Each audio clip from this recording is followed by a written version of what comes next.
DD Kisan, ಬದಲಾಗುತ್ತಿರುವ ಭಾರತದ ಹೆಮ್ಮೆ.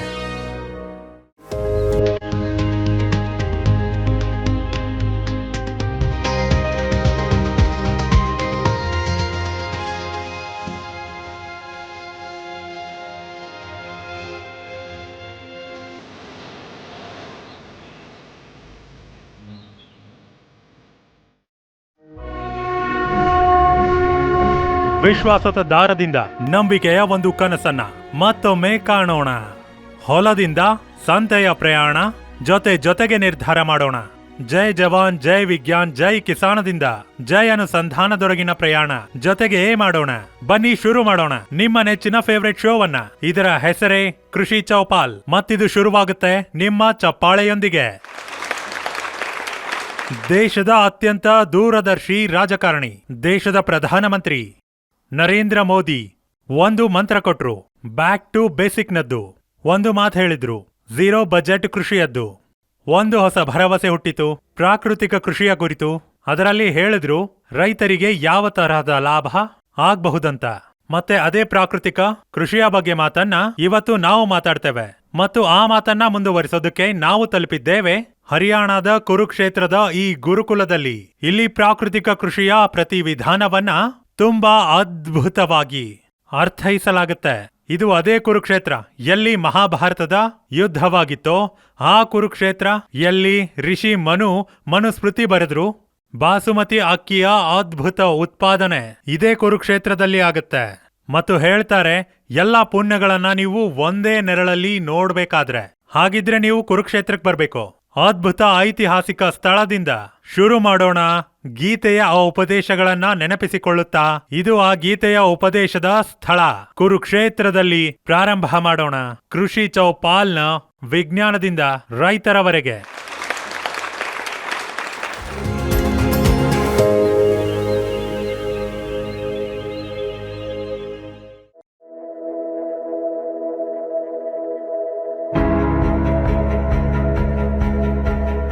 ಇತ್ತೀಚೆಗೆ ರಾಷ್ಟ್ರೀಯ ಪ್ರಾಕೃತಿಕ ಕೃಷಿ ಮಿಷನ್ ಅನ್ನ ಶುರು ಮಾಡೋದಕ್ಕೆ ಒಪ್ಪಿಗೆ ಸೂಚಿಸಲಾಗಿದೆ. ಈ ಮಿಷನ್ ಅನ್ನ ಯಾವ ಪ್ರಾಥಮಿಕ ಕ್ಷೇತ್ರಗಳಲ್ಲಿ ಶುರು ಮಾಡಲಾಗುತ್ತದೋ ಅದರಲ್ಲಿ ಗಂಗಾ ನದಿಯ 2 ತಟಗಳಿಗೆ 5 ಕಿಲೋಮೀಟರ್ ಕ್ಷೇತ್ರ, ರಾಜ್ಯದಿಂದ ನಿರ್ಧರಿಸಲಾದ ಮುಖ್ಯ ನದಿಯ ತಟಗಳಲ್ಲಿರುವ ಜಿಲ್ಲಾ, ರಾಜ್ಯ ಹಾಗೂ ಕೇಂದ್ರ ಶಾಸಿತ ಪ್ರದೇಶಗಳಲ್ಲಿ ಉಚ್ಚವಾಗಿರುವ ಬಿಕರಿಯ ಜಿಲ್ಲೆ, ರಾಜ್ಯ ಹಾಗೂ ಕೇಂದ್ರ ಶಾಸಿತ ಪ್ರದೇಶಗಳಲ್ಲಿ ಕಡಿಮೆ ಉರ್ವರಕ ಬಿಕ್ರಿಯ ಜಿಲ್ಲೆಗಳೊಂದಿಗೆ ಆದಿವಾಸಿ ಕ್ಷೇತ್ರಗಳ ಜಿಲ್ಲೆ, ಆದಿವಾಸಿ ಉಪಯೋಜನಾದ ಅಂತರ್ಗತವಾಗಿ ಬ್ಲಾಕ್ ಕೂಡ ಶಾಮೀಲಾಗಿದೆ. ಪ್ರಾಥಮಿಕತೆ ಆ ಗ್ರಾಮ ಪಂಚಾಯಿತಿ ಹಾಗೂ ಕ್ಷೇತ್ರಗಳಿಗೆ ಕೊಡಲಾಗುತ್ತೆ ಎಲ್ಲಿ ರಾಜ್ಯ ಗ್ರಾಮೀಣ ಆಜೀವಿಕಾ ಮಿಷನ್, ಪ್ರಾಥಮಿಕ ಕೃಷಿ ಋಣ ಸಮಿತಿಗಳು ಹಾಗೂ FPO ಸಕ್ರಿಯವಾಗಿದೆ.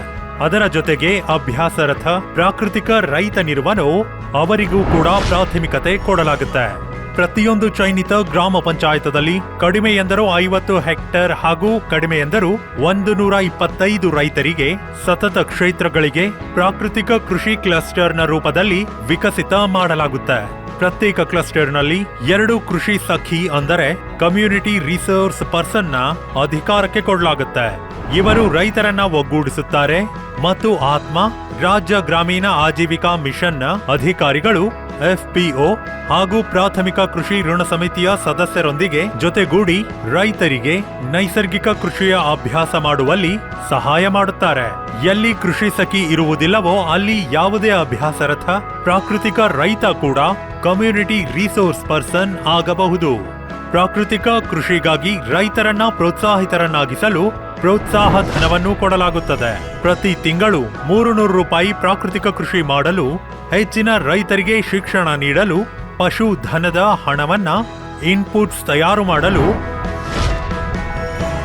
ಬಯೋ ಇನ್ಫೋ ರಿಸೋರ್ಸ್ ಸೆಂಟರ್ನಿಂದ ಪ್ರಾಕೃತಿಕ ಇನ್ಪುಟ್ ಖರೀದಿಸುವುದಕ್ಕಾಗಿ ಕೊಡಲಾಗುತ್ತದೆ.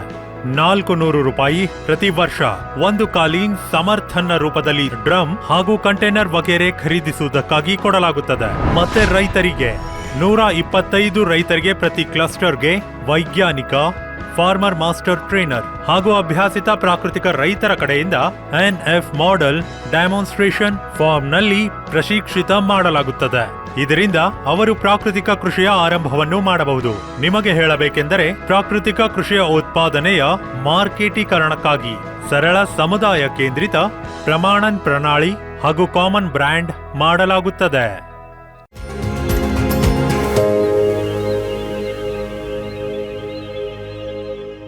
ನಾನು ಅನ್ಕೋತೀನಿ ಪ್ರಾಕೃತಿಯ ಕೃಷಿಯನ್ನ ಕುರಿತು ನಿಮ್ಮ ತಲೆಯಲ್ಲಿ ಎಷ್ಟೆಲ್ಲಾ ಪ್ರಶ್ನೆಗಳಿವೆಯೋ ಆ ಗ್ರಾಫಿಕ್ನ ಸಹಾಯದಿಂದ ನೀವು ನೋಟ್ ಡೌನ್ ಮಾಡ್ಕೊಂಡಿರ್ಬೋದು, ಪೆನ್ ಡೌನ್ ಮಾಡ್ಕೊಂಡಿರ್ಬೋದು. ಮತ್ತೆ ಸರ್ಕಾರ ಈ ಎಲ್ಲಾ ಮಾತುಗಳನ್ನ ನಿಮಗೆ ಹೇಳೋಕೆ ಬಯಸುತ್ತೆ. ಅವುಗಳನ್ನೇ ಗ್ರಾಫಿಕ್ನ ಸಹಾಯದಿಂದ ನಾವು ನಿಮಗೆ ತಿಳಿಸುವ ಪ್ರಯತ್ನ ಮಾಡಿದ್ವಿ.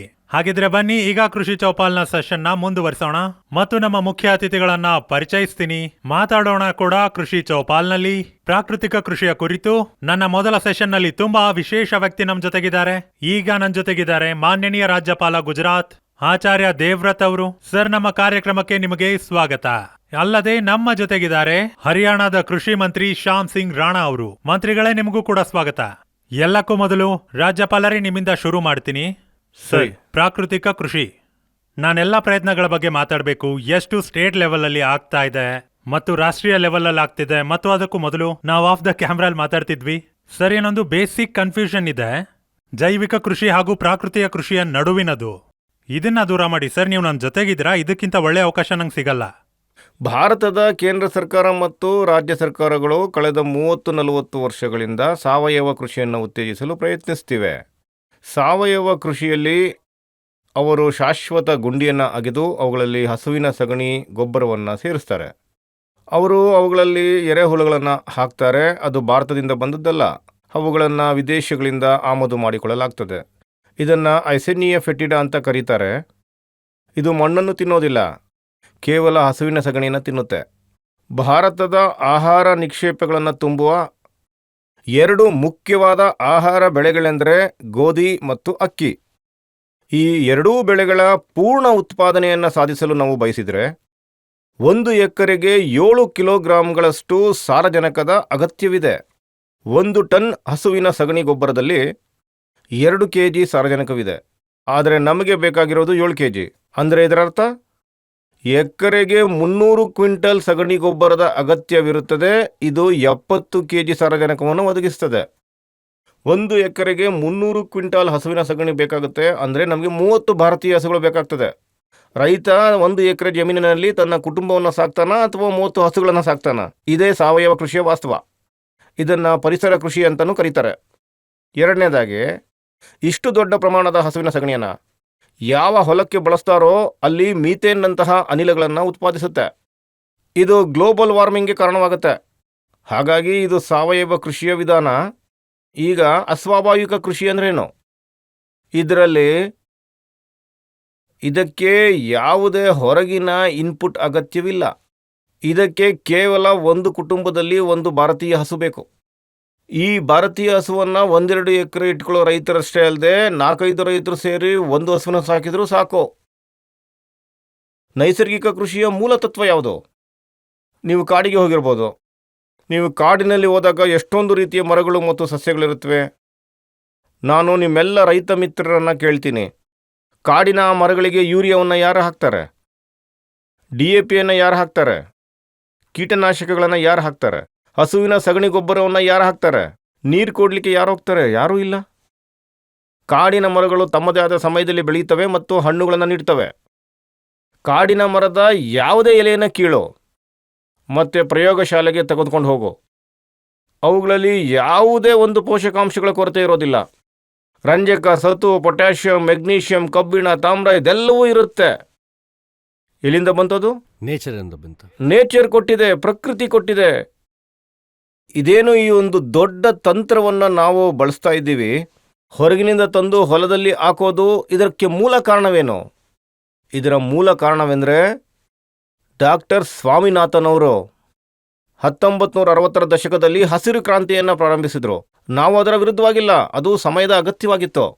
ಆದರೆ ಡಾಕ್ಟರ್ ಸ್ವಾಮಿನಾಥನ್ ಅವರು 2.5 ಎಕರೆಯಲ್ಲಿ 13 kg ಸಾರಜನಕವನ್ನು ಹಾಕಲು ಅವಕಾಶ ಮಾಡಿಕೊಟ್ಟಿದ್ರು.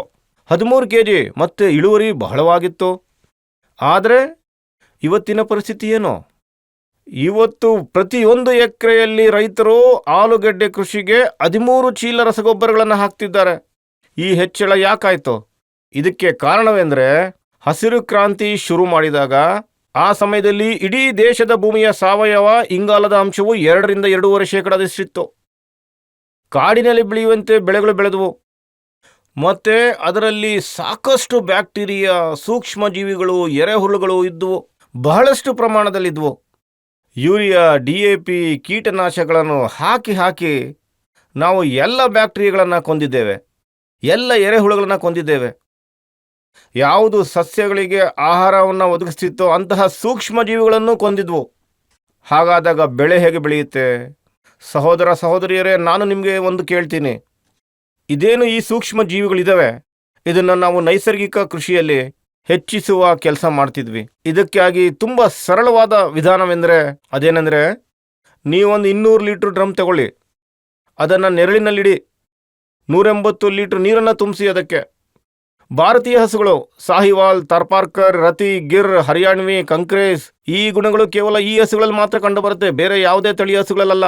ಭಾರತೀಯ ಹಸುವಿನ 1 ಗ್ರಾಂ ಸಗಣಿಯಲ್ಲಿ 300 ಕೋಟಿಗೂ ಹೆಚ್ಚು ಸೂಕ್ಷ್ಮ ಜೀವಿಗಳಿವೆ. ಮತ್ತೆ ಗೋಮೂತ್ರವಂತೂ ಖನಿಜಗಳ ಭಂಡಾರ. ಆ ಡ್ರಮ್ನಲ್ಲಿ ನಾವು 48 ಗಂಟೆಗಳಲ್ಲಿ, ದೇಶೀಯ ಹಸುವು ಸುಮಾರು 24 ಗಂಟೆಗಳಲ್ಲಿ 10 kg ಸಗಣಿ ಮತ್ತು 10 kg ಹಸುವಿನ ಮೂತ್ರ ನೀಡುತ್ತದೆ. ಅವುಗಳನ್ನು ಡ್ರಮ್ನಲ್ಲಿ ಸೇರಿಸಿ. ಮತ್ತೆ 1.5 to 2 ಕಿಲೋ ಬೆಲ್ಲ, ಮತ್ತೆ 1.5 to 2 ಕಿಲೋವರೆಗೆ ಯಾವುದಾದ್ರೂ ಬೇಳೆಯ ಹಿಟ್ಟು, ಮತ್ತೆ ಯಾವುದಾದ್ರೂ ದೊಡ್ಡ ಮರದ ಕೆಳಗಿನ ಅರ್ಧ kg ಮಣ್ಣನ್ನು ಇದಕ್ಕೆ ಸೇರಿಸಿ. ಈಗ ಹೊಲದ ಮಣ್ಣು ಯಾಕೆ ಬಳಸಬಾರ್ದು? ಮರದ ಕೆಳಗಿನ ಮಣ್ಣನ್ನು ಯಾಕೆ ಬಳಸಬೇಕು? ಮರದ ಕೆಳಗಿನ ಮಣ್ಣನ್ನು ಯಾಕೆ ಬಳಸ್ತೀವಿ ಅಂದರೆ, ಅಲ್ಲಿ ಯೂರಿಯಾ, DAP ಮತ್ತು ಇತರ ಯಾವುದೇ ವಿಷಯಗಳನ್ನು ಹಾಕಿಲ್ಲ. ಅಲ್ಲಿ ಸೂಕ್ಷ್ಮ ಜೀವಿಗಳ ನಿಧಿಯನ್ನು ನೀವು ಕಾಣ್ಬೋದು. ಹೊಲದಲ್ಲಿ ಈಗ ಏನೂ ಉಳಿದಿಲ್ಲ, ಅದಕ್ಕಾಗಿಯೇ ಆ ಮಣ್ಣನ್ನು ಹಾಕಬೇಡಿ. ಈಗ ಈ ಎಲ್ಲ ವಸ್ತುಗಳನ್ನು ಹಾಕಿ ಕಟ್ಟಿಗೆಯ ಕೋಲಿನಿಂದ 5 ನಿಮಿಷ ಮುಂಜಾನೆ ಮತ್ತು 5 ನಿಮಿಷ ಸಂಜೆ, ನೀವು 5-6 ದಿನಗಳವರೆಗೆ ಈ ಮಿಶ್ರಣವನ್ನು ಕಲಕ್ತಿರಬೇಕು. ನಾನೀಗ ನಿಮ್ಮಲ್ಲಿ ಕೇಳ್ತೀನಿ, ಭಾರತೀಯ ಹಸುವಿನ 1 ಗ್ರಾಂ ಸಗಣಿಯಲ್ಲಿ 300 ಕೋಟಿ ಸೂಕ್ಷ್ಮ ಜೀವಿಗಳಿದ್ರೆ, ನೀವು 10 ಕಿಲೋಗ್ರಾಂ ಹಸುವಿನ ಸಗಣಿ ಹಾಕಿದ್ರೆ ಎಷ್ಟು ಸೂಕ್ಷ್ಮ ಜೀವಿಗಳಿರುತ್ತವೆ? 30 ಲಕ್ಷ ಕೋಟಿ ಸೂಕ್ಷ್ಮ ಜೀವಿಗಳು. ಮತ್ತೆ ನಾವು ಆ ಸೂಕ್ಷ್ಮ ಜೀವಿಗಳಿಗೆ ಉಪಾಧ್ಯಾಯವರೇ ತಿನ್ನಲು ಕೊಟ್ಟಿದ್ದೀವಿ ಪ್ರೋಟೀನ್ ಮತ್ತು ಬೇಳೆಯ ಹಿಟ್ಟನ್ನು. ಅವು ಬಲಶಾಲಿಯಾಗುತ್ತವೆ, ಆರೋಗ್ಯಕರವಾಗಿರುತ್ತವೆ. ಬೆಲ್ಲ ಕೊಟ್ಟಿದ್ರಿಂದ ಅವು ದ್ವಿಗುಣಗೊಳ್ಳುತ್ತವೆ ಮತ್ತು ಅದರ ಸಂಖ್ಯೆ ಹೆಚ್ಚಾಗುತ್ತೆ. ಮತ್ತೆ ಮಣ್ಣು ಕೊಟ್ಟಿದ್ದೀವಿ, ಅದರಲ್ಲಿ ಸಹ ಬ್ಯಾಕ್ಟೀರಿಯಾ ಮತ್ತು ಸೂಕ್ಷ್ಮಜೀವಿಗಳಿವೆ. ಅವುಗಳೊಳಗೆ ಕಲ್ಚರ್ ಆಗುತ್ತೆ, ನೊರೆ ಉತ್ಪತ್ತಿಯಾಗುತ್ತೆ, ಮತ್ತೆ ಗೊಬ್ಬರ ಆಗುತ್ತೆ. ಇದರ ಸಂಖ್ಯೆ ತಮ್ಮೊಳಗೆ ಹೆಚ್ಚಾಗೋದಾದ್ರೆ ಎಷ್ಟಾಗುತ್ತೆ? ಡಾಕ್ಟರ್ ಬಲ್ಜೀತ್ ಸಾರಂಗ್ ಅವರು ರಿಸರ್ಚ್ ಮಾಡಿ ಹೇಳಿದ್ದಾರೆ, ಈ ಡ್ರಮ್ನಲ್ಲಿ 72 ಗಂಟೆಗಳವರೆಗೆ ಈ ಸೂಕ್ಷ್ಮಾಣುಗಳು, ಅಂದ್ರೆ ಏನು ಈ ಸೂಕ್ಷ್ಮ ಜೀವಿಗಳಿದಾವೆ, ಈ ಪ್ರತಿ 20 ನಿಮಿಷಗಳಿಗೊಮ್ಮೆ ದುಪ್ಪಟ್ಟಾಗ್ತವೆ, ಪ್ರತಿ 20 ನಿಮಿಷಕ್ಕೆ ಡಬಲ್. ಮತ್ತೆ ಇದನ್ನ ನೀವು ಸ್ಪ್ರಿಂಕರ್ ಬಳಸಿ ನೀರಿನೊಂದಿಗೆ ಅಥವಾ ಹನಿಯಾಗಿ ಹೊಲದಲ್ಲಿ ಹಾಕಿ. ಆಕಾಶದಲ್ಲಿ 78.5% ಸಾರಜನಕವಿದೆ. ಇವುಗಳಲ್ಲಿರುವ ಸೂಕ್ಷ್ಮ ಜೀವಿಗಳು ಆಕಾಶದಿಂದ ಸಹ ಸಾರಜನಕವನ್ನು ಹೀರ್ಕೊಳ್ತವೆ. ನೈಸರ್ಗಿಕ ಜಮೀನಿನಲ್ಲಿ ನೈಟ್ರೋಜನ್ನ ಎಲ್ಲಿಂದ ತರ್ತೀರಿ? ಇದೇ ಅದರ ವಿಧಾನ. ಅವು ಸಾರಜನಕವನ್ನು ಹೀರ್ಕೊಳ್ಳುತ್ತವೆ ಮತ್ತೆ ಆಹಾರವಾಗಿ ಪರಿವರ್ತಿಸಿ ಸಸ್ಯದ ಬೇರುಗಳಿಗೆ ನೀಡುತ್ತವೆ. ಎಚ್ಚರಿಕೆಯಿಂದ ಕೇಳಿ, ನಮ್ಮ ಭೂಮಿ ತಾಯಿಯಲ್ಲಿ ರಂಜಕ, ಸತು, ಪೊಟ್ಯಾಷಿಯಂ, ಮೆಗ್ನೀಷಿಯಂ ಮತ್ತು ಕಬ್ಬಿಣ ಯಥೇಚ್ಛವಾಗಿ ಹೇರಳವಾಗಿದೆ. ಆದರೆ ಇದು ಸಾವಯವ ಅಲ್ಲ, ತನ್ನಷ್ಟಕ್ಕೆ ತಾನು ಆಹಾರ ಉತ್ಪಾದಿಸುವುದಿಲ್ಲ. ಅದು ಆ ತತ್ವದ ಮೇಲೆ ಈ ಸೂಕ್ಷ್ಮ ಬ್ಯಾಕ್ಟೀರಿಯಾಗಳು ಆಹಾರವನ್ನು ಉತ್ಪಾದಿಸುತ್ತವೆ. ಮಂತ್ರಿಗಳೇ, ಪ್ರಾಕೃತಿಕ ಕೃಷಿ ರೈತರಿಗೆ ಯಾಕೆ ಮುಖ್ಯವಾಗಿದೆ? ಮತ್ತು ಇನ್ನೊಂದು ದೊಡ್ಡ ವಿಷಯ ಅಂದ್ರೆ ಮನಸ್ಸಲ್ಲಿ ಭ್ರಮೆ ಇದೆ. ಇದು ಲಾಭದ ಕುರಿತಾಗಿ ಅಲ್ಲ. ಪ್ರಾಕೃತಿಕ ಕೃಷಿಯಲ್ಲಿ ಎಲ್ಲವನ್ನೂ ಹಾಕ್ಬೇಕು, ಮನೆ ನಡೆಸಬೇಕು, ನಷ್ಟವಾಗುತ್ತೆ. ಪ್ರಾಕೃತಿಕ ಕೃಷಿ ಯಾಕೆ ಆಪ್ಟ್ ಮಾಡ್ಲಿ? ನಮ್ಮಲ್ಲಿ ಕಾಡುಗಳಿದ್ವು, ಅಲ್ಲಿ ಜಾನುವಾರುಗಳನ್ನ ಮೇಯಿಸ್ತಾ ಇದ್ವಿ. ಮನೆಯಲ್ಲಿ ಕೊಟ್ಟಿಗೆ ತರ ಯಾವುದೇ ವ್ಯವಸ್ಥೆ ಇರಲಿಲ್ಲ. ಅವು ಪ್ರಕೃತಿಯಿಂದ ಬೆಳೀತಿದ್ವು, ಕಾಡಿನಲ್ಲಿ ಆರಾಮಿಗೆ ಮೇಯ್ಕೊಂಡು ಇರ್ತಿದ್ವು. ಆದ್ರೆ ಫುಡ್ ಪ್ರಾಬ್ಲಮ್ ಆದಾಗ ಹೆಚ್ಚು ದವಸ ಧಾನ್ಯ ಬೆಳಿಬೇಕು ಅಂತ ಅವಾಗ ಎಲ್ರೂ ಪ್ರಯತ್ನ ಪಟ್ರು. ಆಗ ಧಾನ್ಯದ ಜೊತೆಗೆ ಗೊಬ್ಬರ ಬಂತು. ಗೊಬ್ಬರ ಬರ್ತಾ ಹೋಯ್ತು, ಜೊತೆಗೆ ಪ್ರಮಾಣ ಜಾಸ್ತಿ ಆಯ್ತು. ಮತ್ತೆ ಪ್ರಕೃತಿಯ ಸಿಸ್ಟಮ್ ಏನಿತ್ತು ಅದು ನಾಶ ಆಗೋದಕ್ಕೆ ಶುರು ಆಯ್ತು. ಮತ್ತೆ ವ್ಯವಸಾಯದಲ್ಲಿ ಈಗ ತಾನೇ ಆಚಾರ್ಯ ಅವರು ತಮಗೆ ಹೇಳ್ತಾನೇ ಇದ್ರು, ಪ್ರಕೃತಿಯಲ್ಲಿ ಜೀವಾಣುಗಳೇನಿದ್ವು ಅವು ನಾಶ ಆದ್ವು. ವ್ಯವಸಾಯಕ್ಕೆ ಸಹಾಯ ಆಗ್ತಿದ್ದಂತಹ ಕೀಟಗಳು ನಾಶ ಆದ್ವು. ಪ್ರಕೃತಿಯಿಂದ ದೊರಕ್ತಾ ಇದ್ದಿದ್ದು ಗೊಬ್ಬರದಿಂದ ನಾಶ ಆಯ್ತು. ನಾವು ಗೊಬ್ಬರವನ್ನ ಹಾಕೋದು ನಿಲ್ಸಿದ್ವಿ ಅಂದ್ರೆ, ಪ್ರಕೃತಿ ನಿಯಮದಂತೆ ನಾವು ನಡೆದ್ರೆ ನಮಗೆ ನಷ್ಟ ಆಗೋದಿಲ್ಲ. ಈಗ ಉದಾಹರಣೆಗೆ ನಮ್ಮಲ್ಲಿ ವ್ಯವಸಾಯ ತಗೊಳ್ಳಿ. ಇಲ್ಲಿ ದವಸ, ಧಾನ್ಯ, ತರಕಾರಿಗಳು ಎಲ್ಲಾನು ಬೆಳಿತೀವಿ. ಈಗ ಧಾನ್ಯನೇ ತಗೊಳ್ಳಿ, ವೇಸ್ಟೇಜ್ನ ತಗೋಬೇಡಿ, ಹೊಲಕ್ಕೆ ಕೊಟ್ಬಿಡಿ. ಆಗ ಹೊಲ ಆತ್ಮನಿರ್ಭರವಾಗತ್ತೆ. ಆತ್ಮನಿರ್ಭರವಾದಾಗ ಗೊಬ್ಬರ ಹಾಕೋ ಅವಶ್ಯಕತೆನೇ ಬರೋದಿಲ್ಲ. ಈಗ ನಮ್ಮ ಹತ್ರ ಕೆಲವು ಡೇಟಾ ಇದೆ ಸರ್. ಈ ಪ್ರದೇಶದ ಬಗ್ಗೆ ಎಷ್ಟು ರೈತರು ಈ ಕೃಷಿಯನ್ನ ಮಾಡ್ತಿದ್ದಾರೆ. ಇದನ್ನ 2022ರಲ್ಲಿ ನಮ್ಮ ಸರ್ಕಾರ ಪ್ರಯತ್ನ ಪಡ್ತು. ಹಾ. ನಾವು ಅದರ ಪೋರ್ಟಲ್ ನ ಕೂಡ ಶುರು ಮಾಡಿದೀವಿ. ಅದು ನಮ್ಮ ಹತ್ರ ಡಾಟಾ ಇದೆ. ಅದು ಏನು ಅಂದ್ರೆ ಪೋರ್ಟಲ್ ನಲ್ಲಿ ನೋಡಿ 2000ಕ್ಕೂ ಹೆಚ್ಚು ಜನ ರೈತರು ಪಾಲ್ಗೊಂಡಿದ್ದಾರೆ. ಹಾ. ಮತ್ತೆ ಜಮೀನಾಗಿರೋದು 723 ಎಕರೆ. ಇಷ್ಟ ಆಯ್ತಲ್ವಾ? ನೋಡಿ, ಈಗ ಇದು ಶುರುವಾಯ್ತು. ಇದರ ಹೊರತಾಗಿ ಇನ್ನೂ ಇದೆ, ಹಲವಾರು ವಿಷಯ ಇದೆ.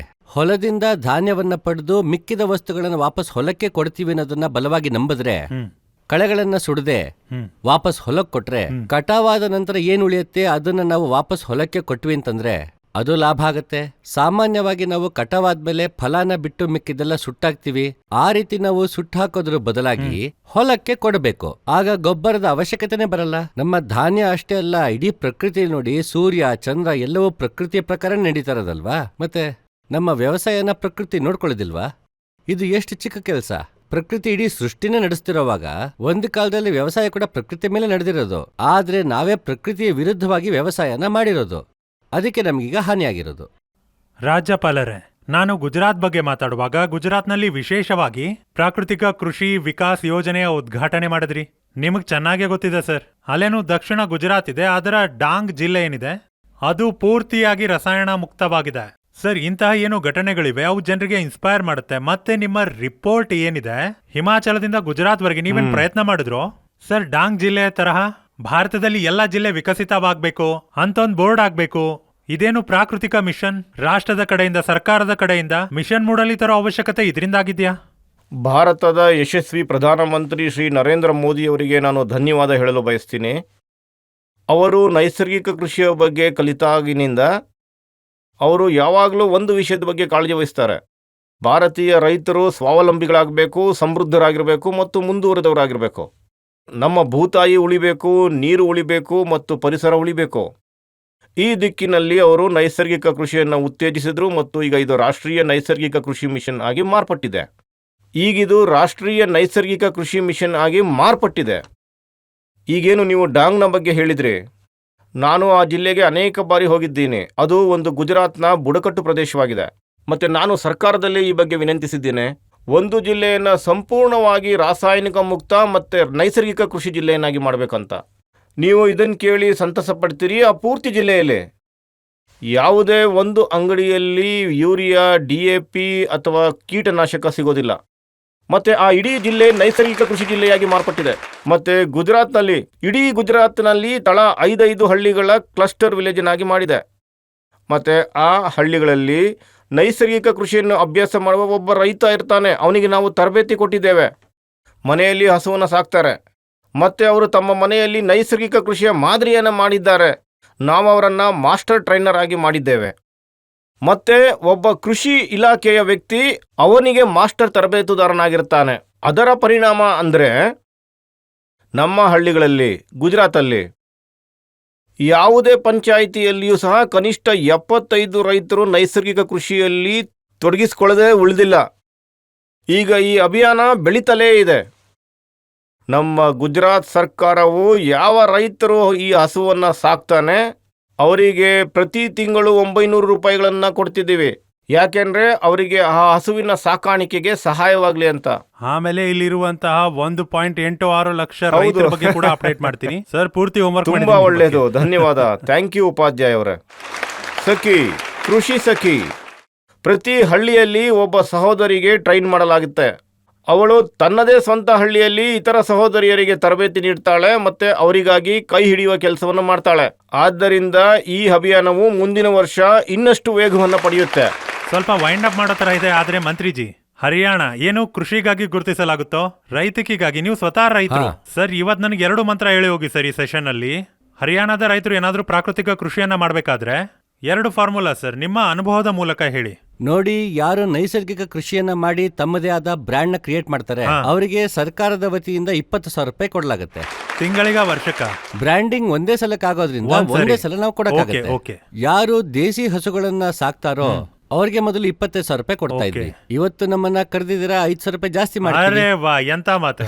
ಇದನ್ನ ಬ್ರೇಕ್ ಮಾಡ್ಲಾ ಸರ್? ಹಾ ಇದನ್ನ ಬ್ರೇಕಿಂಗ್ ಮಾಡ್ಲಾ ಹಾಗಿದ್ರೆ 30,000 ರೂಪಾಯಿ ಅಂತ ಹೇಳ್ಬಿಡಿ. ಹರಿಯಾಣದ ಕೃಷಿ ಮಂತ್ರಿ 25,000ದಿಂದ 30,000 ಮಾಡ್ತಿದ್ದಾರೆ. ಯಾಕೆ ಹಾ. ಸರ್?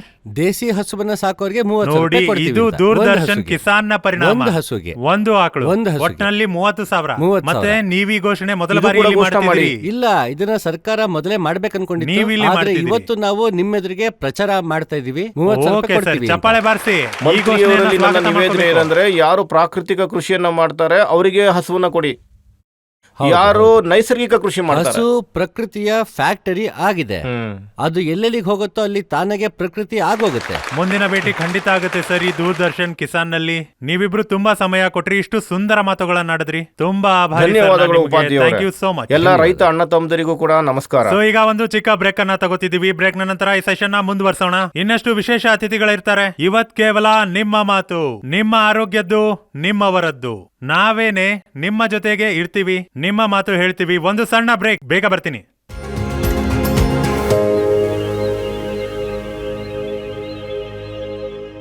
ಬ್ರೇಕ್ ನ ನಂತರ ಸ್ವಾಗತವಿದೆ ನಿಮ್ಗೆ ಕೃಷಿ ಚೌಪಾಲ್ನ ಇನ್ನೊಂದು ಸೆಷನ್ಗೆ. ಎಲ್ಲರಿಗೂ ಮತ್ತೊಮ್ಮೆ ಸ್ವಾಗತ. ಮತ್ತೆ ಸೆಷನ್ ನಲ್ಲಿ ಕೆಲವು ಎಕ್ಸ್ಪರ್ಟ್ಸ್ ನಮ್ ಜೊತೆಗಿರ್ತಾರೆ, ರೈತರು ನಮ್ ಜೊತೆಗಿರ್ತಾರೆ.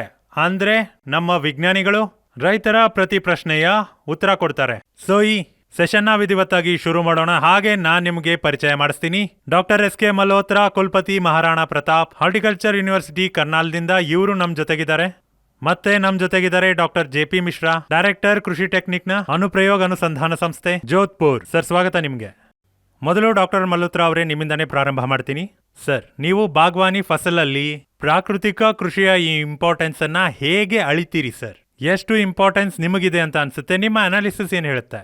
ಯಾವ್ಯಾವ್ದು ಆಹಾರ ಬೆಳೆಗಳಿದೆಯೋ ಅದರಿಂದ ಆಹಾರ ಸುರಕ್ಷತೆ ಆಗುತ್ತೆ. ಮತ್ತೆ ಯಾವ್ದು ತೋಟಗಾರಿಕೆ ಬೆಳೆಗಳಾಗಿದೆಯೋ ಅವು ಪೋಷಣೆ ಸುರಕ್ಷತೆಗಾಗಿ ದೊಡ್ಡ ಪಾತ್ರ ವಹಿಸುತ್ತೆ.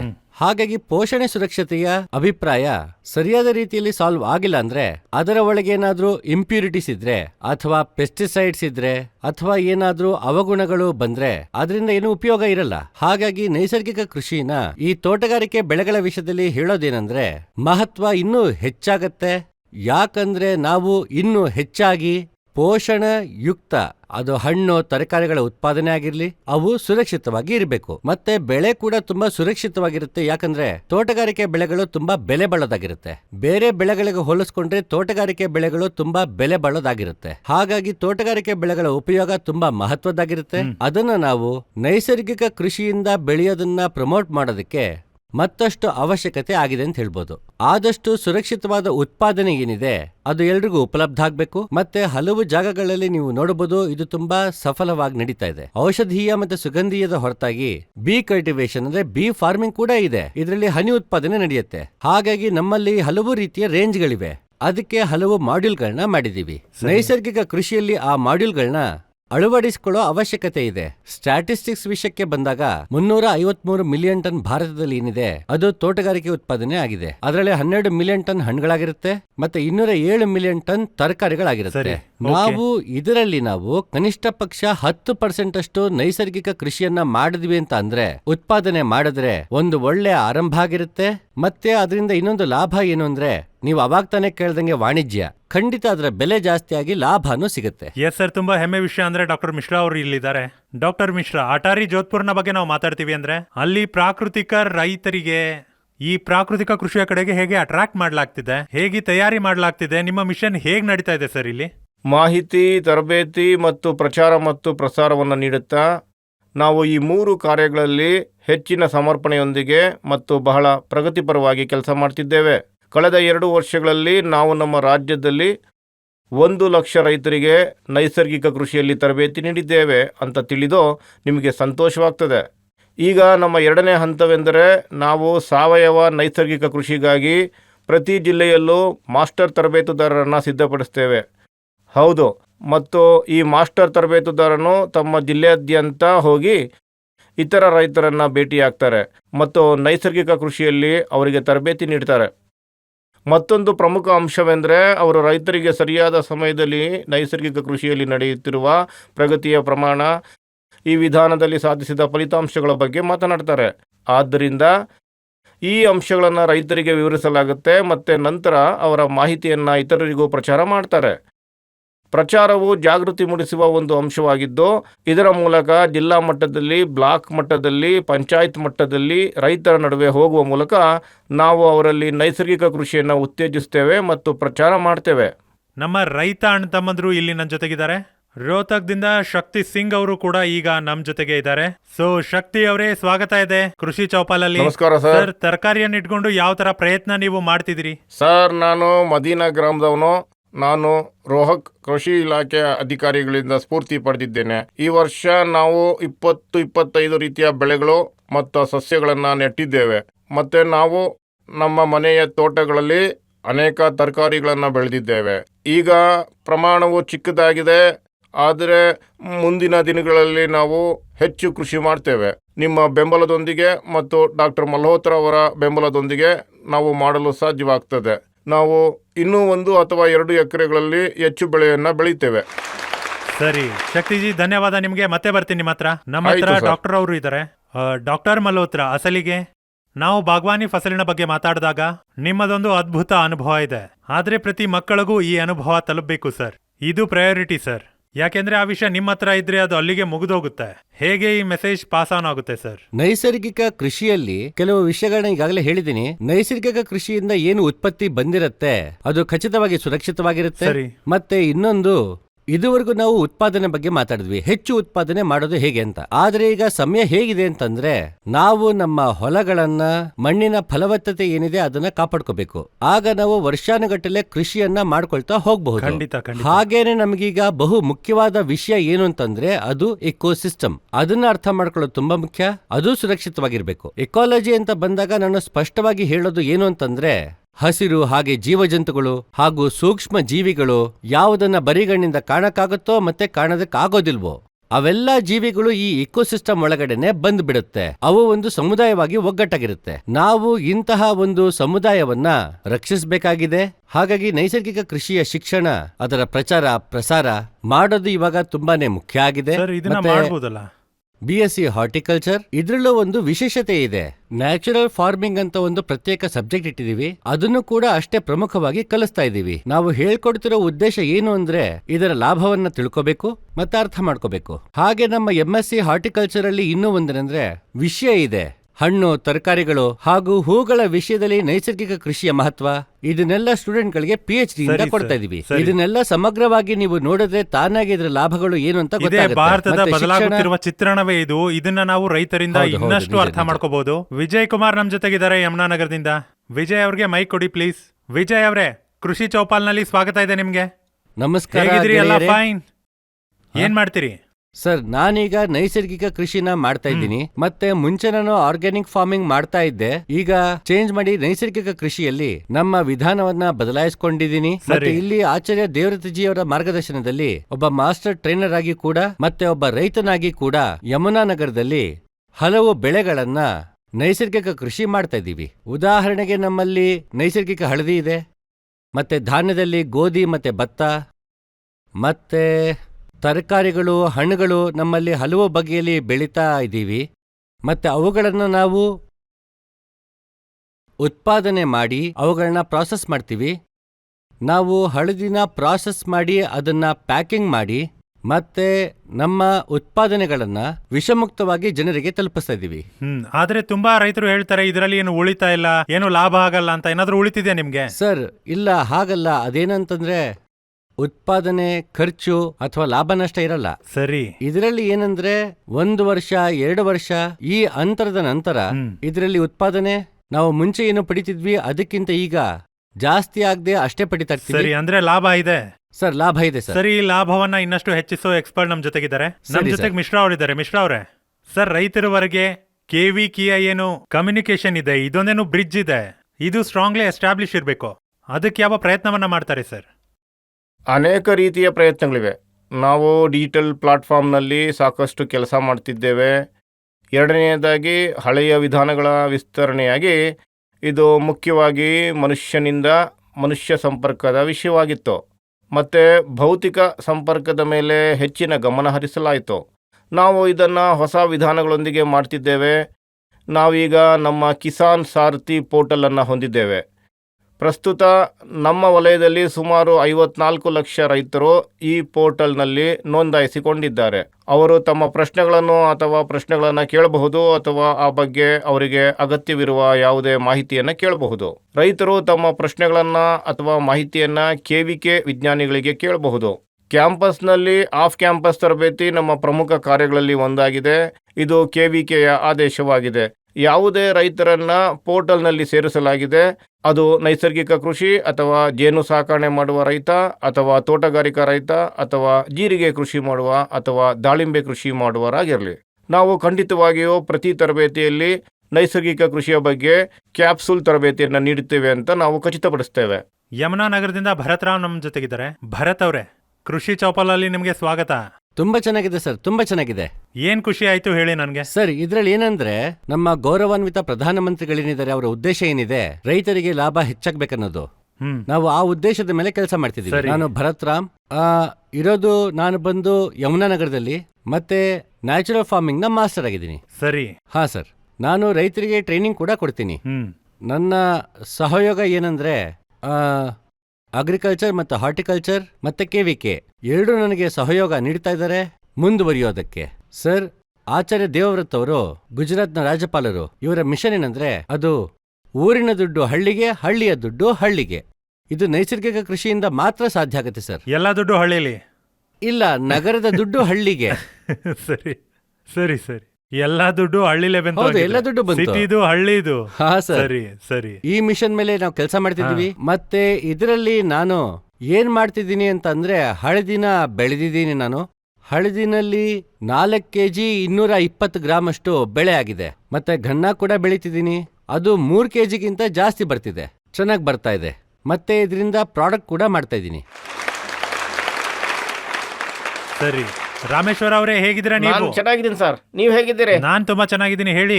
ಒಬ್ಬ ರೈತನು ಉತ್ಪನ್ನವನ್ನು ಪಡೆಯಲು ಬಯಸಿದ್ರೆ ಅವನು ಮೊದಲು ಹೊಲದಲ್ಲಿ 50 kg ಗೋಧಿಯನ್ನು ಬಿತ್ತನೆ ಮಾಡ್ತಾನೆ, ಮತ್ತೆ ಇಳುವರಿ ಸಿಗುತ್ತೆ. ಆದ್ರೆ ಅದು ಸಮಸ್ಯೆ ಅಲ್ಲ ಸರ್. ಆದ್ರೆ ನಮ್ಮ ಮುಂದಿರುವ ಸವಾಲು ಅಂದ್ರೆ ನಮ್ಮ ಮಾರ್ಕೆಟಿಂಗ್. ಸರಕುಗಳು ಮಾರಾಟ ಆಗ್ತಾ ಇಲ್ಲ. ನಾವು ಒಂದು ವರ್ಷದಿಂದ 100 kg ಗೋಧಿ, 20 kg ಹೆಸರು ಬೇಳೆ ಮತ್ತು 20 kg ಕಡಲೆ ಬೇಳೆನ ಮನೇಲಿ ಇಟ್ಕೊಂಡಿದ್ದೀನಿ. ಮತ್ತೆ ಅಸಹಾಯಕತೆಯಿಂದ ನಾನು ಚಿಲ್ಲರೆ ವ್ಯಾಪಾರ ಬಳಿ ಹೋಗಿ ಅವುಗಳನ್ನ ಕಿಲೋಗೆ 100-200 ರೂಪಾಯಿಗಳ ಅತ್ಯಂತ ಕಡಿಮೆ ಬೆಲೆಗೆ ಮಾರಾಟ ಮಾಡಿದ್ದೀನಿ. ಒಂದು ವಿಧಾನ ನನ್ನ ಹತ್ರ ಇದೆ, ಹೇಳ್ತೀನಿ. ಆಯ್ತು. ನಿಮಗೆ DD ಕಿಸಾನ್ ವಾರ ಪೂರ್ತಿ ಸರಿ ಸರ್, ಫಾಲೋ ಮಾಡ್ಬೇಕು. ಆಯ್ತು. ಯಾವಾಗ್ಲೂ ನೋಡ್ಬೇಕು. ಸರಿ ಸರ್. ಇದನ್ನ ನೋಡಿದ್ರೆ ಎಲ್ಲಾ ಸಮಸ್ಯೆಗಳು ದೂರ ಆಗುತ್ತೆ. ನಿಮ್ಗೋಸ್ಕರನೇ ಒಮ್ಮೆ ಚಪ್ಪಾಳೆ ಬರ್ಸ್ಬಿಡಿ.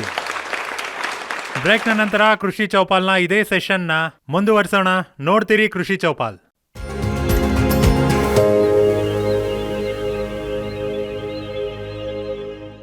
ಬ್ರೇಕ್ನ ನಂತರ ಸ್ವಾಗತ ಇದೆ ನಿಮಗೆ ಕೃಷಿ ಚೌಪಾಲ್ನ ಕೊನೆಯ ಚರಣದಲ್ಲಿ. ತುಂಬಾ ಮುಖ್ಯವಾದ ಫೇಸ್ ಅಲ್ಲಿ ನಾವು ತಲುಪಿದೀವಿ. ಯಾಕೆಂದ್ರೆ ಈ ಸೆಗ್ಮೆಂಟ್ ನಲ್ಲಿ ತುಂಬಾ ಮುಖ್ಯವಾದ ಅತಿಥಿ ನಮ್ ಜೊತೆಗಿದ್ದಾರೆ.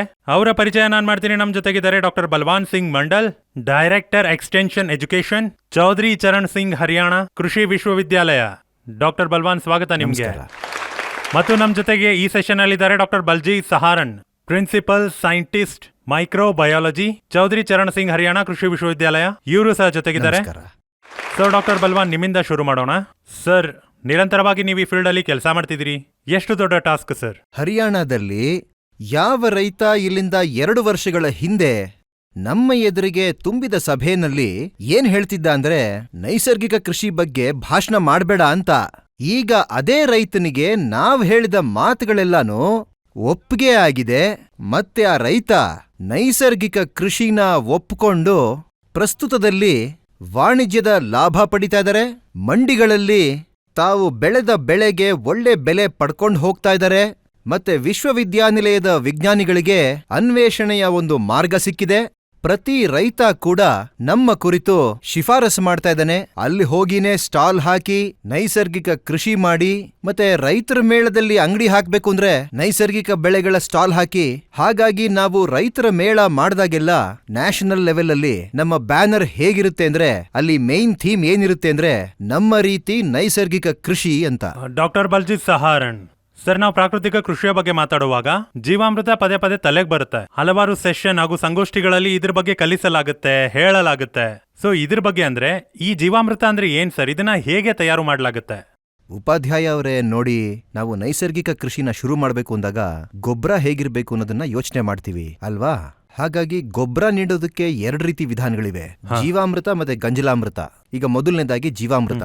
ಅದು ಬಿಟ್ಟು ಗಿಡಗಳನ್ನ ಕಾಪಾಡೋಕೆ ಬ್ರಹ್ಮಾಸ್ತ್ರ ತರ ಹಲವಾರು ವಿಧಾನಗಳಿವೆ. ಓಹೋ. ಈಗ 2ನೇದು ಜೀವಾಮೃತ. ಜೀವಾಮೃತ ಒಂದು ಉಂಡೆ, ಅದನ್ನ ರೈತ ಹೊಲದಲ್ಲೇ ಮಾಡ್ಕೋಬಹುದು. ಇದಕ್ಕೆ 200 ಲೀಟರ್ದು ಒಂದು ಡ್ರಮ್ ತಗೋಬೇಕು. ಅದ್ರಲ್ಲಿ ಸ್ವಲ್ಪ ನೀರ್ ಹಾಕೊಂಡು 10 ಕೆಜಿ ಹಸುವಿನ ಗೊಬ್ಬರ, ದೇಸಿ ಹಸುವಿನ ಗೊಬ್ಬರನೇ ಹಾಕೋದು. ಅದಕ್ಕೆ 8 ಲೀಟರ್ ಅಷ್ಟು ಗೋಮೂತ್ರವನ್ನ ಹಾಕ್ಬೇಕಾಗತ್ತೆ. ಸರಿ. 1.5 ರಿಂದ 2 ಕೆಜಿ ಬೆಲ್ಲ, 2 ಕೆಜಿ ಕಡಲೆ ಹಿಟ್ಟು ಮತ್ತೆ ಅರ್ಧ ಕೆಜಿ ಮಣ್ಣು. ಆ ಮಣ್ಣಲ್ಲಿ ಪೆಸ್ಟಿಸೈಡ್ಸ್ ಮತ್ತೆ ಬೇರೆ ಕೆಮಿಕಲ್ಸ್ ಏನು ಬೆರೆತಿರಬಾರ್ದು. ಆ ಮಣ್ಣನ್ನ ಯಾವುದೇ ಮರದ ಕೆಳಗಿಂದ ತಗೋಬಹುದು ಅಥವಾ ಇದುವರೆಗೂ ಬಳಕೆ ಆಗದಿರೋ ಜಾಗದಿಂದ ಮಣ್ಣನ್ನ ತಗೊಂಡ್ ಬರ್ಬೋದು. ಬೆಳಗ್ಗೆದ್ದು ಚೆನ್ನಾಗಿ ಕಲಕಿ ಒಟ್ಟಾಗಿ ಅದು 200 ಲೀಟರ್ ಆಗುವಷ್ಟನ್ನ ಬೆರೆಸಬೇಕು. ಈ 200 ಲೀಟರ್ 1 ಎಕರೆಗೆ ಸಫಿಶಿಯಂಟ್ ಆಗಿರುತ್ತೆ. ಮತ್ತಿದು ಸ್ಟಾರ್ಟರ್ ಕಲ್ಚರ್ ಅಂತ ಏನಂತೀವಿ, ಆ ಕೆಲಸ ಮಾಡುತ್ತೆ. ಯಾವ ರೀತಿ ಹಾಲಿಗೆ ಮೊಸರು ಬೆರೆಸಿದ್ರೆ ಬೆಳಗ್ಗೆ ಹೊತ್ತಿಗೆ ಹೆಪ್ಪಾಗಿ ಮೊಸರಾಗುತ್ತೋ ಅದೇ ರೀತಿನೇ ಇದು. ರಾತ್ರಿ ತುಂಬಾ ರಿಯಾಕ್ಷನ್ಸ್ ಆಗಿರುತ್ತೆ. ಇದು ನಮಗೆ ತುಂಬಾ ಉಪಯೋಗ ಆಗಿರುತ್ತೆ. ಮಣ್ಣಲ್ಲೂ ಕೂಡ ಇದೇ ರೀತಿನೇ ಕೆಲಸ ಆಗೋದು. 200 ಲೀಟರ್ ಜೀವಾಮೃತನ ನಾವು ಮಣ್ಣಿಗೆ ಹಾಕಿದಾಗ ಎಲ್ಲಾ ರೀತಿ ರಿಯಾಕ್ಷನ್ಗಳು ಸ್ಟಾರ್ಟ್ ಆಗುತ್ತವೆ. ಸೊ ಡಾಕ್ಟರ್ ಬಲ್ವಾನ್, ಇವತ್ತು ತುಂಬಾ ಮಾತುಗಳನ್ನ ನಾನು ನಿಮ್ಮಿಂದ ತಿಳ್ಕೋಬೇಕು. ಸರ್, ನೀವು ಎಜುಕೇಶನ್ ಸೆಕ್ಟರ್ ಜೊತೆಗೆ ಅಟ್ಯಾಚ್ಡ್ ಇದ್ದೀರಾ, ಅಂದ್ರೆ ಯೂನಿವರ್ಸಿಟಿಲಿ ಇದ್ದೀರಾ. ಸೊ ಈ ಯೂನಿವರ್ಸಿಟಿ ಯಾವ ರೀತಿ ವಿದ್ಯಾರ್ಥಿಗಳಿಗೆ ಪ್ರೇರಣೆ ಮಾಡ್ತಿದೆ ಸರ್? ಯಾಕೆಂದ್ರೆ ಈ ವಿಷಯಗಳು ದೂರ ಆಗ್ತಿವೆ ಅಲ್ಲ, ನಾವು ಬಿಟೆಕ್ ಮಾಡಬೇಕು, ನಾವು ಡಾಕ್ಟರ್ ಮಾಡಬೇಕು ಅಂತ. ನೀವು ಹೌದು, ಜನರನ್ನ ಹೌದು. ರೈತರನ್ನಾಗಿ ಮಾಡ್ತಿದ್ದೀರಿ. ನಾನು ನಿಮಗೆ ಒಂದಷ್ಟು ಕ್ಲಾರಿಫಿಕೇಶನ್ ಕೊಡ್ತೀನಿ. ಡೈರೆಕ್ಟರ್ ಎಕ್ಸ್ಟೆನ್ಷನ್ ಎಜುಕೇಶನ್ ಅನ್ನೋದೇನಿದೆ, ಅದರಲ್ಲಿ ಕೃಷಿ ವಿಜ್ಞಾನ ಕೇಂದ್ರದ ಇತಿಮಿತಿ ಒಳಗೆ ರೈತರಿಗೆ ಜಾಗೃತಿ ಮೂಡಿಸ್ತೀವಿ. ನೀವ್ ಇದನ್ನ ಶುರು ಮಾಡಿದ್ರಿ, ಮತ್ತು ಈಗಿನ ಡೇಟ್ ಅಲ್ಲಿ ಏನಾದ್ರೂ ಅಂಕಿ ಸಂಖ್ಯೆ ಇದೆಯಾ? ನಮ್ಮ ಕೃಷಿ ವಿಜ್ಞಾನ ಕೇಂದ್ರಗಳಲ್ಲಿ 400 ಜನ ಟ್ರೈನಿಗಳು, ಅಂದ್ರೆ ವರ್ಷಕ್ಕೆ 10 ಟ್ರೈನಿಂಗ್ ಕೊಡ್ತೀವಿ. ದಿನಕ್ಕೆ 40 ಜನ ಕ್ಯಾಂಡಿಡೇಟ್ಸ್ ಇರ್ತಾರೆ. 1 ವರ್ಷದಲ್ಲಿ 1 ಜಿಲ್ಲೆನಲ್ಲಿ ನಾವು 400 ರೈತರು ಮಾನಿಟರ್ ಆಗಿ ಕೆಲಸ ಮಾಡ್ತಾರೆ. ಇದನ್ನ ನಾವು 3 ವರ್ಷಗಳಿಂದ ಮಾಡ್ತಾ ಇದ್ದೀವಿ. ಪ್ರತಿ ಜಿಲ್ಲೆಯಲ್ಲೂ ನಮ್ಮ 100 ಜನ ರೈತ ಬಾಂಧವರು ತಮ್ಮದೇ ಆದ ಬ್ರ್ಯಾಂಡಿಂಗ್ ನಡೆಸ್ತಾ ಇದ್ದಾರೆ. ಆದ್ರೆ ಡಾಕ್ಟರ್ ಬಲ್ಜಿತ್, ತುಂಬಾ ವಿಷಯ ನಿಮ್ ಕಡೆಯಿಂದನೂ ತಿಳ್ಕೋಬೇಕು. ಕೇಳಿ. ಸರ್, ನಾವು ಪ್ರಾಕೃತಿಕ ಕೃಷಿಯ ಬಗ್ಗೆ ಮಾತಾಡುವಾಗ ಜೈಮ್ ವಿವಿಧತೆಯ ಬಗ್ಗೆ ನಾವು ಮಾತಾಡ್ತೀವಿ. ಸರಿ, ಜೈಮ್ ವಿವಿಧತೆ, ಪ್ರಾಕೃತಿಕ ಕೃಷಿ, ಈ ಕಾನ್ಸೆಪ್ಟ್ ಬಗ್ಗೆ ಸ್ವಲ್ಪ ಹೇಳಿ. ನೈಸರ್ಗಿಕ ಕೃಷಿ ಅನ್ನೋ ವಿಷಯ ಬಂದಾಗ ನಾನು ಜೀವದ ಬಗ್ಗೆ ಮಾತಾಡ್ತೀನಿ. ಮಣ್ಣೇನಿದೆ ಅದ್ರಲ್ಲಿ ಜೀವ ಇರುತ್ತೆ, ಹಾಗಾಗಿ ಜೀವಂತ. ನಾವಿದ್ರಲ್ಲಿರೋ ಜೀವನ ಸಾಯಿಸ್ಬಿಟ್ರೆ ಅದು ನಿರ್ಜೀವ ಆಗೋಗುತ್ತೆ. ಕೆಮಿಕಲ್ ಪೆಸ್ಟಿಸೈಡ್ಸ್ ಇಂದ ಜೀವನ ಕೊಂದ್ವಿ, ಜೀವದ ಕೆಲಸ ಬೇರೆ ಯಾರು ಮಾಡಕ್ಕಾಗಲ್ಲ. ಹಾಗಾಗಿ ಅದನ್ನ ಸರಿ ಮಾಡೋದಕ್ಕೆ ನೈಸರ್ಗಿಕ ಕೃಷಿ ಬೇಕಾಗತ್ತೆ. ನೈಸರ್ಗಿಕ ಕೃಷಿನಲ್ಲಿ ಎಲ್ಲಾ ರೀತಿಯ ಜೀವಗಳಿಗೆ ಬೆಳೆಯೋದಕ್ಕೆ ಅವಕಾಶ ಇದೆ. ಅದರಲ್ಲ ಸಿಸ್ಟಮ್ಮೇ ಹಾಗೆ ಮಾಡಿದೀವಿ. ಎಲ್ಲಾ ರೀತಿ ಜೀವಗಳಿಗೆ ಆಹಾರ ಸಿಗಬೇಕು. ಬೇರೆ ಬೇರೆ ಸೀಸನ್ ನಲ್ಲಿ ಬೇರೆ ಬೇರೆ ರೀತಿ ಬ್ಯಾಕ್ಟೀರಿಯಾ, ಬೇರೆ ಬೇರೆ microbes, algae, fungi, bacteria, virus ಅವು ಬರುತ್ತವೆ. ನೀವೇ ನೋಡೋ ಹಾಗೆ ನಮ್ಮ ಬೆಳೆಗಳೇನಿವೆ ಅದರಲ್ಲಿ 96 to 97% ಗಾಳಿ ಬೆಳಕಿಂದ ಬರುತ್ತೆ. ಪೋಷಕ ತತ್ವ 2 ರಿಂದ 3% ಅಷ್ಟೇ ಇದರಲ್ಲಿ ಕೆಲಸ ಮಾಡುತ್ತೆ. ಅವು ರಿಯಾಕ್ಷನ್ಸ್ ಕೆಲಸ ಮಾಡುತ್ತವೆ. ಮತ್ತೆ ಏನೆಲ್ಲ ರಿಯಾಕ್ಷನ್ಸ್ ಇದೆಯೋ ಅದಕ್ಕೆಲ್ಲ ಪ್ರೇರಣೆ ಆಗಿರೋದು ಈಗ ಹೇಳಿದ ಜೀವಿಗಳು. ಬೇರೆ ಬೇರೆ ರೀತಿ ಜೀವಿಗಳಲ್ಲಿ ಬೇರೆ ಬೇರೆ ರೀತಿ ಎನ್ಸೈಮ್ಗಳು, ಕೆಲವುದು ಲೇಬರ್ ಕೆಲಸ ಮಾಡುತ್ತವೆ. ರೈತರು ನಮ್ ಜೊತೆಗೆ ಇದ್ದಾರೆ. ಈಗ ನಮ್ ಜೊತೆಗಿಂದ ಕಪಿಲ್ ಇದ್ದಾರೆ, ಸೋನಿಪತ್ತಿಂದ ಮಾಸ್ಟರ್ ಟ್ರೈನರ್ ಇವರು. ಕಪಿಲ್ ಜಿ, ಸ್ವಾಗತ ನಿಮ್ಗೆ. ನಾನು ನೈಸರ್ಗಿಕ ಕೃಷಿ ಮಾಡುವ ಒಬ್ಬ ಸಾಮಾನ್ಯ ರೈತ. 1.5 ಎಕರೆಯಲ್ಲಿ ನಾವು ನೆಟ್ಟ ಮಾದರಿಯಲ್ಲಿ ನಾವು 8 ರಿಂದ 10 ಬಗೆಯ ಪೇರಳೆ ಗಿಡಗಳನ್ನು ನೆಟ್ಟಿದ್ದೇವೆ. ನಾವು ನಿಂಬೆಹಣ್ಣುಗಳನ್ನು ಸಹ ನೆಟ್ಟಿದ್ದೇವೆ. ನಾವು ಭೂಮಿಯಲ್ಲಿ ಬಹು ಬೆಳೆಗಳನ್ನು ನೆಟ್ಟಿದ್ದೇವೆ. ನಾವು ಆಲೂಗೆಡ್ಡೆಯನ್ನು ನೆಟ್ಟಿದ್ದೇವೆ. ನಾವು ಅರಿಶಿಣವನ್ನು ನೆಟ್ಟಿದ್ದೇವೆ. ನಾವು ಕಬ್ಬು ನೆಟ್ಟಿದ್ದೇವೆ. ನಾವು ಕಬ್ಬನ್ನು ಸಂಸ್ಕರಿಸಿ ನೀಡ್ತೇವೆ. ನಾವು ಅದನ್ನು ಸಕ್ಕರೆ ಕಾರ್ಖಾನೆಯಲ್ಲಿ ಇಡೋದಿಲ್ಲ. ನಾವು ಅದರ ವಿನೆಗರ್ ತಯಾರಿಸ್ತೇವೆ. ನಾವು ರಸವನ್ನು ಒದಗಿಸ್ತೇವೆ. ಮತ್ತು ಅದೇ ರೀತಿಯಲ್ಲಿ ನಾವು ನಮ್ಮ ಪೇರಳೆಯನ್ನು ಮಾರುಕಟ್ಟೆಯಲ್ಲಿ ಮಾರಾಟ ಮಾಡೋದಿಲ್ಲ. ಪೇರಳೆ ನೈಸರ್ಗಿಕವಾಗಿರೋದ್ರಿಂದ ಅದನ್ನು ಜಮೀನಿನಲ್ಲಿ ದುಪ್ಪಟ್ಟು ದರದಲ್ಲಿ ಮಾರಾಟ ಮಾಡ್ತೇವೆ. ಉಳಿದ ಹಣ್ಣುಗಳೊಂದಿಗೆ ನಾವು ವಿನೆಗರ್ ತಯಾರಿಸ್ತೇವೆ. ಮತ್ತು ಇದು ಮಧುಮೇಹಕ್ಕೆ ಅತ್ಯುತ್ತಮ ಪರಿಹಾರವಾಗಿದೆ. ಆದ್ದರಿಂದ ನೈಸರ್ಗಿಕ ಕೃಷಿ ಮತ್ತು ಗೋವು ಕಾರಣದಿಂದಾಗಿ ನಮ್ಮ ದೇಶವು ಈ ನೀತಿಯ ವಾಸ್ತುಶಿಲ್ಪಿಗಳಾದ ಡಾಕ್ಟರ್ ಸುಭಾಷ್ ಪಾಲೇಕರ್ ಜಿ ಮತ್ತು ಆಚಾರ್ಯ ದೇವದತ್ ಜಿ, ನಮ್ಮ ದೇಶವು ಅವರಿಗೆ ಯಾವಾಗಲೂ ಋಣಿಯಾಗಿದೆ. ಅವರು ನಮ್ಮ ಬೆಳೆಗಳು ಮತ್ತು ನಮ್ಮ ಪೀಳಿಗೆ ಎರಡನ್ನೂ ಸುಧಾರಿಸಲು ಕೆಲಸ ಮಾಡಿದ್ದಾರೆ. ಅವರಿಬ್ಬರಿಗೂ ನನ್ನ ಕೃತಜ್ಞತೆಯನ್ನು ಅರ್ಪಿಸ್ತೇನೆ. ಸರಿ, ಕೃಷ್ಣ ಪೂರ್ಣಿ ಅವರು ನಮ್ ಜೊತೆಗೆ ಇದ್ದಾರೆ ಈಗ. ಕೃಷ್ಣ ಪೂರ್ಣಿ ಅವರೇ. ಸರ್, ನಮ್ದು ಆದಂಪುರ ಅನ್ನೋ ಕ್ಷೇತ್ರ ನೀರಿನ ಕೊರತೆ ಇರೋದ್ರಿಂದ ತುಂಬಾನೇ ಪ್ರಾಬ್ಲಮ್ ಇದೆ. ನಿಮ್ಮೆಲ್ರಿಗೂ ಗೊತ್ತೇ ಇರುತ್ತೆ ಪ್ರಾಬ್ಲಮ್ಸ್ ಏನೇನಿವೆ ಅಂತ. ನೈಸರ್ಗಿಕ ಕೃಷಿ ನೀವೇನು ಪ್ರತಿಪಾದಿಸ್ತಾ ಇದ್ದೀರೋ, ಹಾಗಾಗಿ ನಾನು ಕೇಳೋದೇನೆಂದ್ರೆ ನನ್ನ ಕ್ಷೇತ್ರವಾಸಿಗಳಿಗೆ, ನೀವು ನಮ್ಮ ಕ್ಷೇತ್ರದ ಹೊಲಗಳಲ್ಲಿ ನೀರಿನ ಕೊರತೆ ಏನಿದೆ, ಸಮಸ್ಯೆಗಳೇನಿವೆ ಅವುಗಳನ್ನೆಲ್ಲ ನಿವಾರಣೆ ಮಾಡಿ ನಮ್ಮ ಕ್ಷೇತ್ರದಲ್ಲಿ ಪ್ರಗತಿ ಕಾಣಿಸ್ಬೇಕು ಅಂತ ಏನ್ ಸಮಸ್ಯೆ ಬರ್ತಿದೆ? ತೊಂದರೆ ಏನು ಅಂದ್ರೆ ಜಲಸ್ತರ ಮೇಲಿದೆ, ನೀರಿನಲ್ಲಿ ಲವಣಾಂಶ ಜಾಸ್ತಿ ಇದೆ. ನಾವು ಏನೇನ್ ಬೆಳೆಗಳನ್ನ ಬೆಳೀತಾ ಇದೀವೋ ಅದರಲ್ಲಿ 50% ಸತ್ತೋಗ್ತಾ ಇದೆ ಸರ್. ನಾನು ನಿಮ್ಮಲ್ಲಿ ಕೇಳ್ಕೊಳ್ಳೋದು ಏನು ಅಂತಂದ್ರೆ, ನೋಡಿ, ನಿಮ್ಮ ಪ್ರದೇಶದಲ್ಲಿ ಒಂದು ಕಾಲದಲ್ಲಿ ದೊಡ್ಡ ದೊಡ್ಡ ಮರಗಳಿದ್ವು, ಅದನ್ನೆಲ್ಲ ಕಡ್ದ್ಬಿಟ್ಟಿದೀರಾ ನೀವು. ಉದಾಹರಣೆಗೆ ಹಿಸಾರ್ ಏರಿಯಾ, ಆದಂಪುರ ಮತ್ತೆ ನಮ್ಮ ವಿವಾಣಿ, ಇಲ್ಲೆಲ್ಲ ಜಂಡಿ ಮರ ಸೊಂಪಾಗಿ ಬೆಳೆದಿದ್ವು. ಆದ್ರೆ ಈಗ ತುಂಬಾ ಕಡಿಮೆ ಆಗಿದೆ. ಈಗ ಒಂದು ಹೊಸ ಪ್ರಭೇದ ಬಂದಿದೆ ಜೋಧ್ಪುರದಲ್ಲಿ, ಥಾರ್ಸೋಬಾ. ನೀವು ಅದನ್ನ ನಿಮ್ಮ ಪ್ರದೇಶಗಳಲ್ಲಿ ಚೆನ್ನಾಗಿ ಬೆಳೆಸಿ, ಮತ್ತೆ ತೋಟ ಮಾಡೋ ಜಾಗದಲ್ಲಿ ನೀವು ಉದಾಹರಣೆಗೆ ಮೂಸಂಬಿ ಬೆಳೆಸಿದ್ರೆ ಸರ್ಕಾರ ಏನ್ ಮಾಡುತ್ತೆ, ನಿಮಗೆ ಅದ್ರ ಮೇಲೆ ಸಬ್ಸಿಡಿ ಕೊಡುತ್ತೆ. ನೀವು ಅದಕ್ಕೆ ನಾಲೆ ನೀರನ್ನ ಜೊತೆಗೆ ಅಂತರ್ಜಲ ಹಾಕಿ ಬೆಳೆಸಿ. ಆವಾಗ ನೋಡಿ ನಿಧಾನವಾಗಿ ಏನಾಗುತ್ತೆ, ನಿಮ್ಮ ಕಾಡು ಕೂಡ ಬೆಳೆಯುತ್ತೆ ಮತ್ತೆ ಅಂತರ್ಜಲದ ಗುಣಮಟ್ಟ ಕೂಡ ಹೆಚ್ಚುತ್ತೆ. ಡಾಕ್ಟರ್ ಬಲ್ಜೀತ್, ನಿಮಗೆ ಒಂದು ಪ್ರಶ್ನೆ ಕೇಳೋದಕ್ಕೆ ಬಯಸ್ತೀನಿ. ನೈಸರ್ಗಿಕ ಕೃಷಿಲಿ ಕೀಟದ ಸಮಸ್ಯೆ, ರೋಗದ ಸಮಸ್ಯೆ ಇವನು ಸವಾಲು ಅಲ್ವಾ ಸರ್? ನೈಸರ್ಗಿಕ ಕೃಷಿನಲ್ಲಿ ಏನಾಗುತ್ತೆ, ಮೈಕ್ರೋ ಕ್ಲೈಮೇಟ್ ಸೃಷ್ಟಿಯಾಗುತ್ತೆ. ಅದ್ರಲ್ಲಿ ಒಂದ್ ಜೀವ ಇನ್ನೊಂದ್ ಜೀವನ ನಿಯಂತ್ರಿಸುತ್ತೆ. ಏನೂ ಎಕ್ಸಸ್ ಇರೋದೇ ಇಲ್ಲ. ಉದಾಹರಣೆಗೆ ನಾವೀಗ ಭತ್ತ ಬೆಳೀತಾ ಇದ್ದೀವಿ, ನಿಮಗೆ ತೆನೆ ತುಂಬಾ ದೊಡ್ಡದಾಗಿ ಕಾಣುತ್ತೆ. ಚಿಕ್ಕೋರಾಗಿದ್ದಾಗ ನಮ್ಗೆ ನೋಡಕ್ ಅಷ್ಟು ಸಿಗ್ತಾ ಇರ್ಲಿಲ್ಲ. ಈಗಂತೂ ಯಥೇಚ್ಛವಾಗಿ ಎಲ್ಲಾ ಕಡೆ ಕಾಣಿಸುತ್ತೆ. ಮತ್ತೆ ಒಂದೇ ಥರ ಕಮ್ಯುನಿಟಿ ಇದನ್ನ ಡಾಮಿನೇಟ್ ಮಾಡುತ್ತೆ.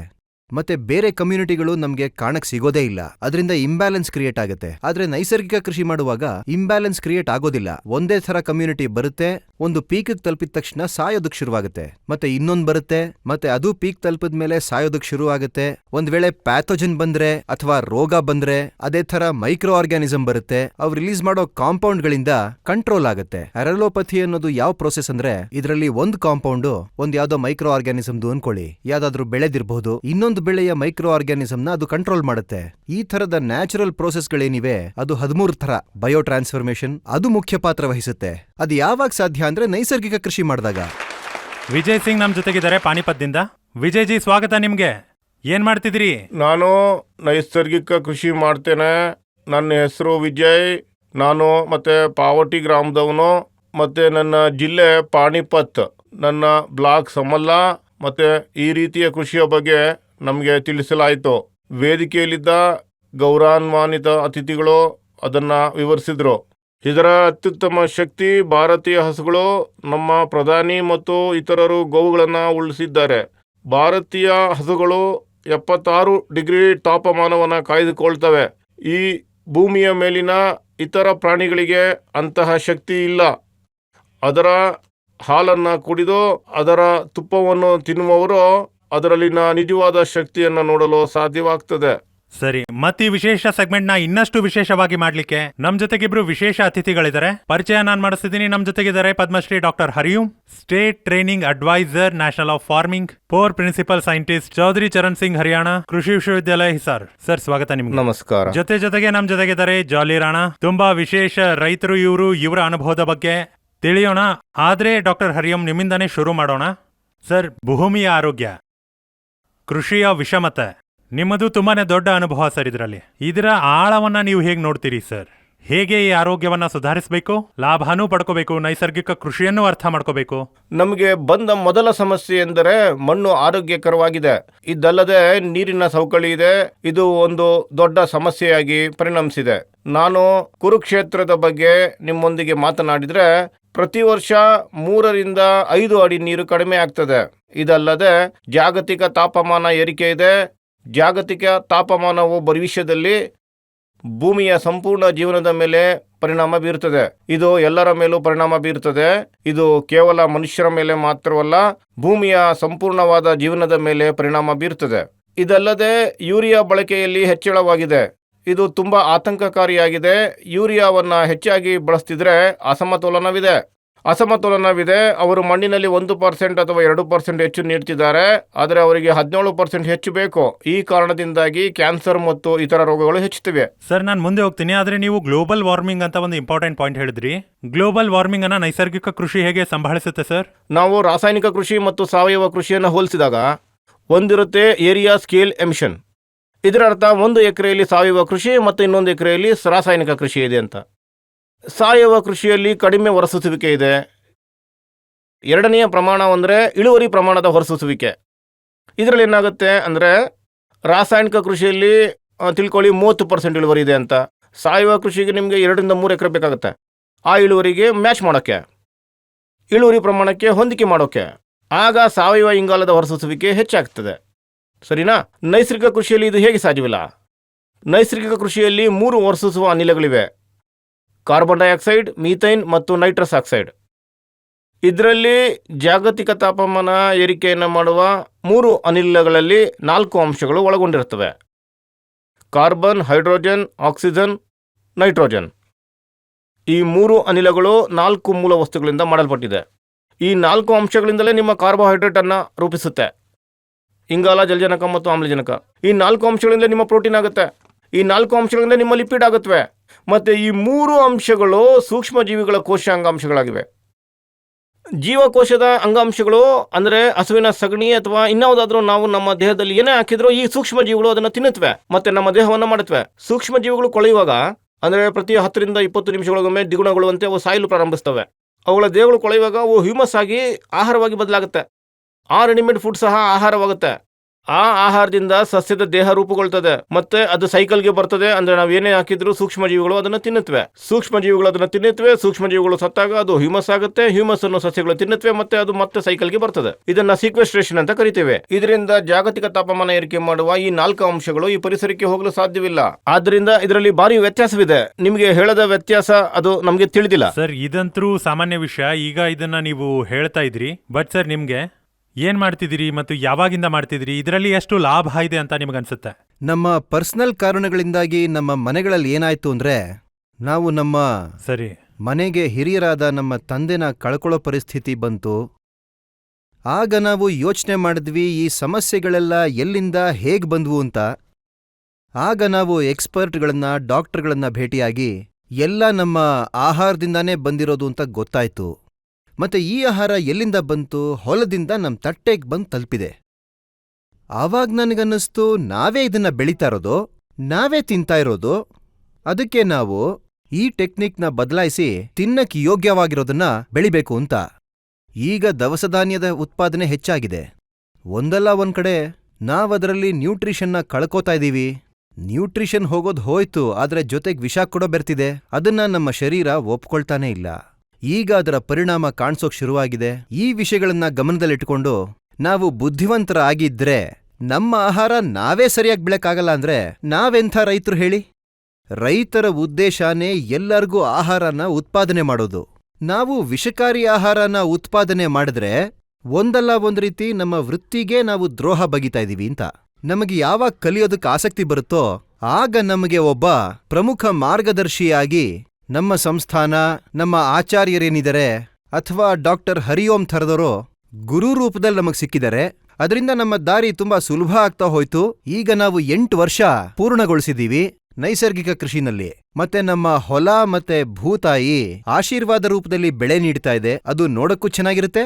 ಮತ್ತೆ ಯಾವುದೇ ವ್ಯಕ್ತಿಗೆ ನೈಸರ್ಗಿಕ ಕೃಷಿ ಸಾಧ್ಯ ಇಲ್ಲ ಅಂತ ಅನುಮಾನ ಇದೆಯೋ ಅಥವಾ ಕೆಮಿಕಲ್ಸ್ ಇಲ್ದೆ ಕೃಷಿ ಸಾಧ್ಯ ಇಲ್ಲ ಅನ್ಕೊಂಡಿದಾನೋ ಅವ್ರಿಗೆಲ್ಲ ನಾನು ಹೇಳಕ್ ಇಷ್ಟಪಡ್ತೀನಿ, ನಮ್ಮ ಹೊಲಕ್ ಬನ್ನಿ ಮತ್ತೆ ರಿಸಲ್ಟ್ ನ ನೋಡಿ ಅಂತ. ಶಿವಕುಮಾರ್ ನಮ್ ಜೊತೆಗಿದ್ದಾರೆ.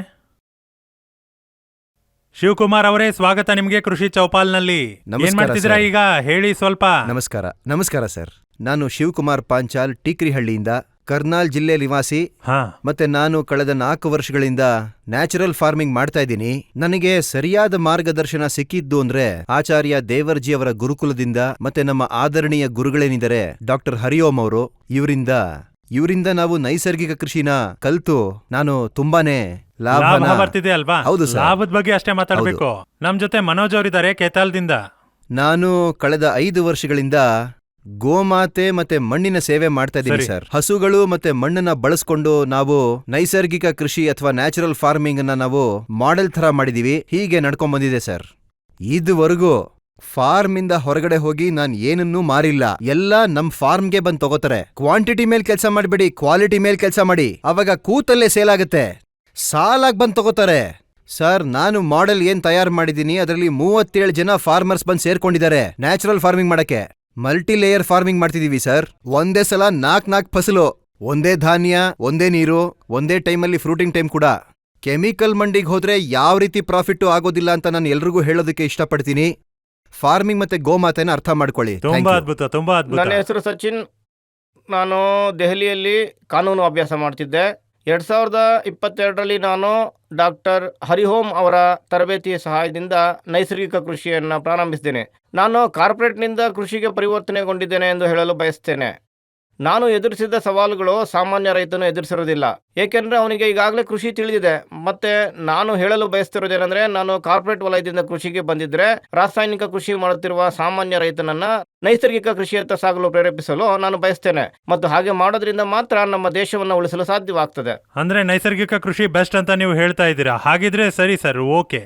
ಯಶ್ಪಾಲ್ ಅವರೇ ಎಲ್ಲ ರೈತ ಬಾಂಧವರಿಗೂ ನಮಸ್ಕಾರ. ನಾನು ಯಶ್ಪಾಲ್ ಅಂತ, ರೇವಾಡಿಯ ರೈತ.